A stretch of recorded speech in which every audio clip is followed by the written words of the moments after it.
Mukunda jewellers మొట్టమొదటి factory outlet ఇప్పుడు కూకట్పల్లి, కొత్తపేట్, సోమాజిగూడ మరియు ఖమ్మంలో. Welcome to Suman TV. నేను మీ సుమన్ టీవీ నాగ్. కోల్కతా ఇన్సిడెంట్కి సంబంధించినటువంటి వాటిల్లో ప్రీవియస్గా నేను అండ్ రవీంద్రనాథ్ గారు ఒక వీడియో చేశాం. సో నార్త్ బెంగాల్లో మొత్తం కనుక చూసుకుంటే ఒక్కొక్క లాబియింగ్ జరిగింది అని చెప్పేసి, ఆ ఒక్క ఇన్సిడెంట్ ఈ ఎంటైర్ కేసుకి సంబంధించినటువంటి వాటిల్లో జస్టిస్ త్వరగా రానివ్వకుండా చేస్తుంది అనేటువంటి విషయాన్ని ఆయన జస్ట్ అలా చెప్పి ఒక్కొక్క వీడియోలో చెప్పడం జరిగింది. అయితే దీనికి సంబంధించినటువంటి ఎంటైర్ ఇష్యూలో ఆ లాబియింగ్ ఏంటి, నిజంగా అక్కడ ఉండేటువంటి స్టూడెంట్స్ సో జనరల్గానే పట్టాలు పుచ్చుకున్నారా, నిజంగానే అక్కడ లాబియింగ్ జరుగుతుందా, దీనికి సంబంధించినటువంటి పూర్తి విషయాలు ఈరోజు మనతో పాటు హైకోర్టు అడ్వకేట్ రవీంద్రనాథ్ గారు ఉన్నారు. వారి మాటలో అడిగి తెలుసుకుందాం. Hello sir. హాయ్ అండి నాగరాజ్ గారు. సార్, జనరల్గా మనం చూస్తాండే ప్రీవియస్ వీడియోలో మీరు ఒక మాట అనటం జరిగింది. ఎలానంటే అది కాలేజ్ కాదు, అక్కడ చాలా వాటికి సంబంధించినటువంటి వాటిల్లో ఒక్కొక్క అంటే అన్ని రకాలుగా చూసుకున్నా కూడా ఇర్రెగ్యులేషన్సే ఉన్నాయి అని చెప్పేసి ఒక పెద్ద లాబియింగ్ నడుస్తుందని చెప్పేసి చెప్పడం జరిగింది. ఒక కీలక నేత పేరు కూడా మీరు బయటికి తీసుకురావడం జరిగింది. ఈ లాబియింగ్ అనేది సూత్రధారి అనేటువంటి పాయింట్ నుంచి చూస్తే అంటే అక్కడ ఉండేటువంటి స్టూడెంట్స్ అందరూ పాత్రధారులే తప్ప సూత్రధారులు కాదు. బట్ ఈ లాబియింగే పెద్ద సూత్రధారి. అందుకే బయటికి ఈ రోజుకి జస్టిస్ రాకపోవడానికి ప్రధాన కారణం. అందులో టోటల్ గవర్నమెంటే ఇన్వాల్వ్ అయ్యిందా అనేటువంటి విషయం కూడా రాకమానదు మనకి. ఏంటి సార్ అసలు అది? బేసిక్గా ఈ నార్త్ బెంగాల్ లాబీ దీని గురించి మనం గడిచిన వీడియోలో దీని గురించి కొంతగా మనం చెప్పుకోవడం జరిగింది. ఆగస్టు 9 ఆర్జికర్ మెడికల్ కాలేజ్ జరిగినటువంటి ఏ సంఘటన అయితే ఉందో దానికి సంబంధించి రకరకాల అప్డేట్స్ వస్తూ ఉన్నాయి. సంజయ్ రాయ్ దీన్ని ఈ నిందితుడు అని చెప్పి ఒకే ఒక వ్యక్తిని సూత్రధారిగా చేశారు యాక్చువల్గా జరిగిన విషయంలో. అయితే ఆ తరువాత ఒకటి ముఖ్యంగా ఆ college X principal Sandeep Ghosh మీద ఆర్థిక అవకతవకలకు సంబంధించి ఆయన మీద ఒక పూర్తిగా ఎంక్వైరీలు చేశారు, ఇంట్రాగేషన్ చేశారు, రకరకాల కొత్త విషయాలు వెలుగులోకి వచ్చాయి. ఆ తరువాత ఈడీ ఎంటర్ అయింది. ఈడీ ఎంటర్ అయిన తర్వాత సందీప్ ఘోష్ యొక్క అక్రమార్జన కేసులు ఎక్కడెక్కడ ఉన్నాయని వెలికి తీయడం మొదలుపెట్టారు.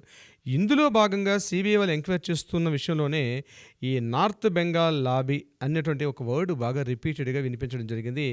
దాంట్లో ఉన్నటువంటి కీలకమైన వ్యక్తులను కూడా మొన్న అరెస్ట్ చేశారు ఒక వారం రోజుల క్రితం.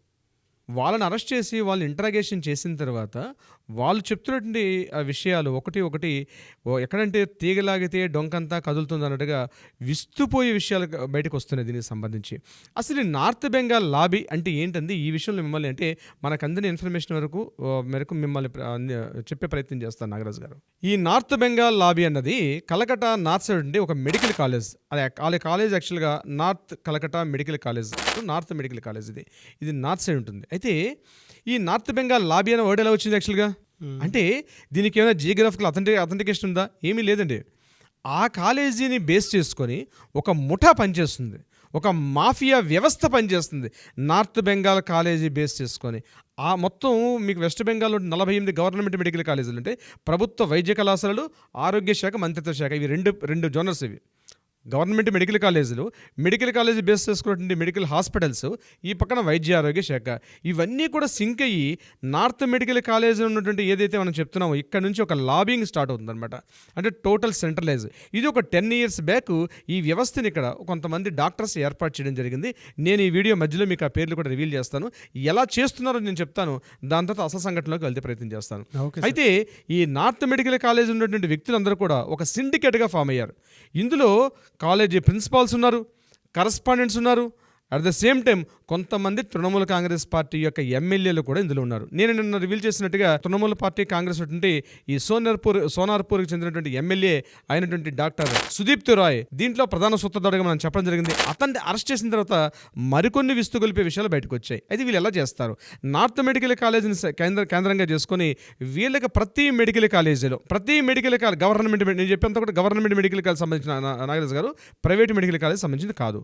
సో గవర్నమెంట్ మెడికల్ కాలేజీలో అపాయింట్మెంట్స్ ఎవరికైనా జరగాలి అంటే ఒక ప్రిన్సిపాల్ తీయాలన్నా, ఒక కరస్పాండెంట్ నడిపించాలన్నా, ఒక అడ్మినిస్ట్రేషన్ ఆఫీసర్ నడిపించాలన్నా, ఒక హెల్త్ ఆఫీసర్ నడిపించాలన్నా, ఎవరినైనా ప్రమోట్ చేయాలన్నా, లేకపోతే ట్రాన్స్ఫర్ చేయాలనుకున్నా, ఏదైనా ఈ లాబీయే ఇక్కడ నుంచి ఈ లాబింగ్ నుంచి నడుస్తుంటుంది అనమాట. అంటే ఎవరిని ట్రాన్స్ఫర్ చేయాలన్నా ఈ ఎవరైతే ఈ ఒక ముఠా సభ్యులు నడుస్తుంటారో ఆ ముఠాలో ఉన్నటువంటి, ఇది యాక్చువల్ ముఠా, ఒక మాఫియా. ఈ ముఠా సభ్యులు దీని కీలక. అంటే చూసారంటే తోలుబొమ్మలాట్లో ఎలా అయితే వెనక నుంచి తోలుబొమ్మలు ఆటలాడిస్తుంటే ముందు ఎట్లయితే తోలుబొమ్మలు అట్లా ఆడతాయో అదేవిధంగా ఈ మొత్తం వ్యవస్థని కొంతమంది 5 నడిపిస్తారు. ఆ 5 పేర్లు ఇప్పుడు మీకు రివీల్ చేస్తాను. అందులో బదాన్ చక్రవర్తి, ఈయన ఎన్ఆర్ఎస్ మెడికల్ కాలేజీ ప్రిన్సిపాల్. రెండో వ్యక్తి ఉత్పల్ దాస్, ఇతను diamond harbour medical college principal. మూడో వ్యక్తి రామ్ ప్రసాద్ రాయ్, ఇతను పీజీటీ గవర్నమెంట్ మెడికల్ కాలేజ్ ఉండే ప్రొఫెసర్. ఇతను అర్మాబాగ్ ఉన్నటువంటి మెడికల్ కాలేజ్ ఉండే ప్రొఫెసర్. నెక్స్ట్ అవిజిత్ హజ్రా, ఇతను ఫార్మా కాలేజీలో ప్రొఫెసరు, ఐపీజీఎంఈఆర్కి ఇతను ప్రొఫెసర్గా పనిచేస్తున్నాడు. ఇక ఐదో వ్యక్తి మనకు ఈ సంఘటనకి ఎవరైతే సంబంధించిన వ్యక్తి ఉన్నారో అతనే సందీప్ ఘోష్, ఇతను ఐదో వ్యక్తి. ఈ ఐదుగురు కీలకమైన వ్యక్తులు. అంటే ఈ ఐదుగురు ఎలా సెంట్రలైజ్ చేస్తున్నారు? ఇప్పుడు ఫర్ ఎగ్జాంపుల్ మనకి జరిగిన విషయం ఏంటంటే, ఏదైతే ఆర్జికర్ మెడికల్ కాలేజ్లో ఉదయం ఆగస్టు 9 గంటలకి సంఘటన జరిగిందో ఇమ్మీడియట్గా ఆ రోజు సాయంత్రం ఇతను ట్రాన్స్ఫర్ జరిగింది ఎన్ఎంసీ మెడికల్ కాలేజీ. ఇంత తొందరగా ఎలా జరుగుతుంది అంటే ఇదంతా కూడా ఒక సెంట్రల్ సిస్టమ్ పనిచేస్తుంది. అక్కడ అనాథరైజ్డ్ ఆర్గనైజ్డ్ సెక్టర్, ఇది అనాథరైజ్డ్ ఆర్గనైజ్డ్ సెక్టర్ ఈ నార్త్ బెంగాల్ లాబీ అనేటువంటి ఒక వ్యవస్థ, కంప్లీట్ సిండికేట్. వీళ్ళు ఏం చేస్తారంటే, ఒక మెడికల్ కాలేజ్ స్టూడెంట్, నేను స్టూడెంట్స్ మాట్లాడుతున్నాను, ఒక మెడికల్ కాలేజ్ స్టూడెంట్ తన ఎంబీబీఎస్ కంప్లీట్ అయిందంటే డెఫినెట్గా ఏవైనా పాస్ మార్కులు అథెంటికేషన్ అవ్వట్లేదు, అటెండెన్స్ అవ్వట్లేదు, ఎవరైనా సరే ఈ లాబీలో ఉన్నటువంటి వ్యక్తులు చెప్పినట్టుగానే పనిచేయాల్సిన అవసరం వస్తుంది. వీళ్ళకి ఎదురుగుండా ఈ ప్రిన్సిపాల్స్ కానీ ఎదురుగా ఎవరైనా మాట్లాడితే వాళ్ళకి మార్కులు తగ్గించడం కానీ, వాళ్ళకి ప్రమోషన్ తగ్గించడం కానీ, వాళ్ళకి అదే కాలేజీలో వాళ్ళు అక్కడే స్టే చేసిస్తారు. ఇట్లాంటి కుర్రవాళ్ళు సుమారుగా కొన్ని వందల వేల మంది స్టూడెంట్స్ ఈ నార్త్ బెంగాల్ లాబీలో ఉన్నటువంటి వ్యవస్థకు బలైపోయినటువంటి బలి పశువులుగా చాలామంది మారిపోయారు. ఎవరిని ట్రాన్స్ఫర్ చేయాలంటే ముందు ఒక షేరింగ్ అన్నది నార్త్ బెంగాల్ లాబీకి వెళ్ళాలి. ఎవరిని ఎక్కడైనా ప్రమోషన్ చేయాలంటే ఖచ్చితంగా వెళ్ళాలి. ఎవరికైనా మెడికల్ కాలేజీలో ఒక రివార్డ్ ఇచ్చారంటే ఖచ్చితంగా నార్త్ బెంగాల్ లాబీకి జరగాలి. ఎటువంటి యాక్టివిటీ జరగాలనుకున్నా నార్త్ బెంగాల్ లాబీలో ఉన్నటువంటి ఎవరైతే కీలక సభ్యులు ఉన్నారో వాళ్ళ త్రూగానే జరుగుతుంది. వీళ్ళని కంట్రోల్ చేస్తూ మరొక డి ఉన్నాడు. ఎవరు సార్ అతను? ఆ డి అనే వ్యక్తిని నేను తర్వాత రివీల్ చేస్తాను. మనకి డి అనే వ్యక్తి వస్తుంది. మనం మొత్తం స్టడీ చేస్తుంటే మనకు దొరుకుతున్న ఇన్ఫర్మేషన్లో కూడా వాళ్ళు డి అంటే డాన్ అని చెప్తున్నారు. ఆ డాన్ అనే వ్యక్తి ఎవరో నేను మీకు వివరించే ప్రయత్నం చేస్తాను. సో ఈ నార్త్ బెంగాల్ లాబీని కూడా కంట్రోల్ చేస్తూ ఒక పైన ఒక డాన్ ఉన్నాడు పైన. ఆ డాన్ ఈ వ్యవస్థని మొత్తం కంట్రోల్ చేస్తూ నడిపిస్తూ వెళ్తున్నాడు దీనికి సంబంధించి. అయితే మొన్న జరిగినటువంటి ఆర్జికర్ మెడికల్ కాలేజీలో ఏ సంఘటన జరిగిందో ఆ సంఘటన కూడా మీరు ఎగ్జాంపుల్ చెప్తున్నాను. ఉదయం 9:30కి జరగంగానే ఇమ్మీడియట్గా 10 గంటలకి even though Sandeep Ghosh principal కన్నా, అక్కడ ఉన్నటువంటి తలా పోలీస్ స్టేషన్ ఆఫీసర్స్ కన్నా ముందుగా ఈ లాబీలో ఉన్నటువంటి కీలకమైన వ్యక్తులు అండి అవికడే అండ్ బిరూపక్ష బిశ్వాస్ వీళ్ళు ఆ ప్రాంతంలో కనిపించడం జరిగింది. వీళ్ళు ఏంటంటే సంఘటన అంటే ఎక్కడ ఏం జరిగినా ఇమ్మీడియట్ ఫ్రాక్షన్ ఆఫ్ ఇందులో ఒక వ్యక్తి అయితే 110 కిలోమీటర్ల డిస్టెన్స్లో ఉంటాడు ఈ యొక్క నార్త్ మెడికల్ కాలేజ్కి. కానీ ఆయనకి ఆర్జికర్ మెడికల్ కాలేజ్ ఎటువంటి సంబంధం కూడా లేదు. అతను కూడా ఇమ్మీడియట్గా సంఘటన జరిగిన ప్రదేశానికి 10 గంటలకు వచ్చి ఆయన అక్కడ జాయిన్ అవ్వడం జరిగింది. వీళ్ళందరూ కూడా మానిటరింగ్ చేస్తూ సుదీప్తి రాయ్ ఉంటాడు.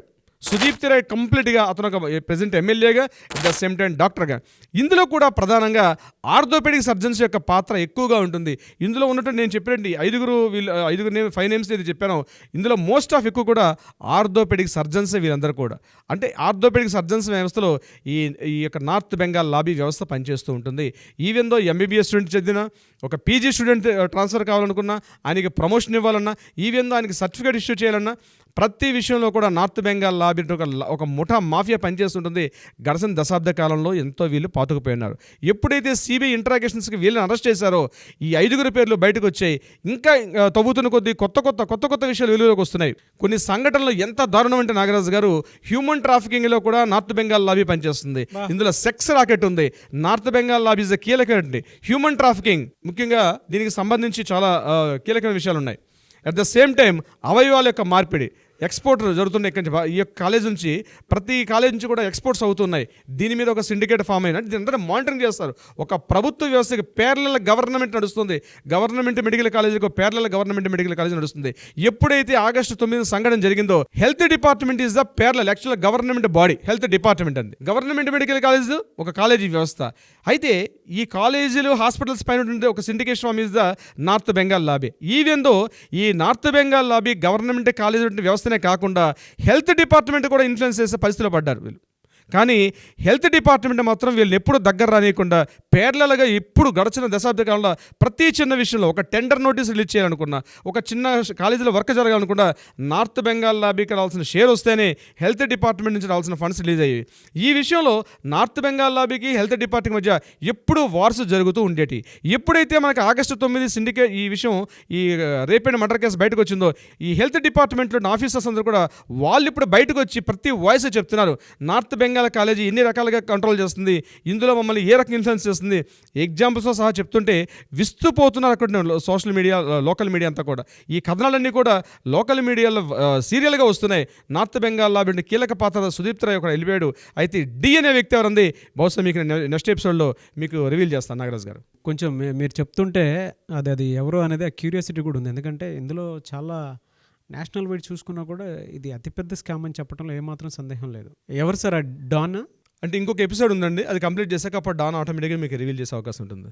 ఎనీవేస్ అన్న ఏది ఉన్నా సరే అక్కడ ఉండేటువంటి అక్రమాలు బయటపడాలి, జస్టిస్ జరగాలి చాలా త్వరగా. We want justice, we demand justice.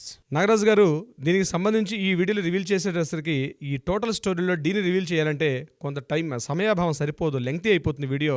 అందుకని మరికొంత స్టోరీ దీని మీద ఉంది, అది రివీల్ చేశాక అప్పుడు డి అనే వ్యక్తి ఆటోమేటిక్గా పబ్లిక్ అర్థమవుతుందండి. నెక్స్ట్ వీడియోలో దీన్ని మీకు రివీల్ చేసే అవకాశం ఉంటుంది డెఫినెట్గా. Anyways thank you so much Ravindranath గారు. Thank you so much Nagaraju గారు.